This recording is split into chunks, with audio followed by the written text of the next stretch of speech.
2 muaj pas peticionit që i drejtuan Ministres së Infrastrukturës Belinda Balluku e që mbeten në pritje të përgjigjes, banorët e fshatit Hotolisht dolën këtë të diel për të dytën herë në protestë në rrugën kombëtare Librasht Prenjas, për të kërkuar zgjidhje për problemin madhor, pasi thonë se projekti i rrugës Elbasan Qafllan i ndan në mes fshatin për rreth 60 minuta, ata bllokuan rrugën. Nuk munguan edhe momentet e tensionit me forcat e rendit. Shqetësimi më i madh i banorëve lidhet me procesin e shpronësimeve, që sipas tyre është në vlera qesharake dhe nuk pasqyron vlerën reale të pronave të tyre. Projekti parashikon një shpërblim prej 250 euro për metër katror. Thonë vjen tjetri ngul ato piketat ke shtëpia inxhinieri, thot kjo do prishet, por nuk kemi informacion kush do vi të merret me këtë punë, kush do vi ta vlerësoj. Një thot ka çmim reference kaq, një thot aq. Po më prishin shtëpi. Kemi bërë disa kërkesa, s'marrim as përgjigje.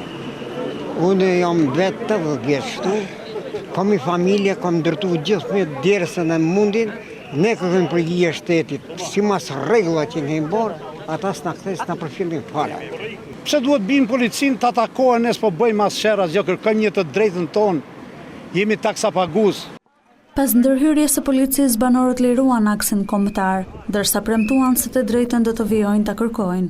Ne do bëjmë çfarë punën, do bllokojmë punën, do dalim natë ke rrugën, ti bllokojmë ato punën. Nuk jam inxhinier, por një lëvizje e vogël edhe shtëpia nuk prishet, jo mua, po shumë shtëpi tjera.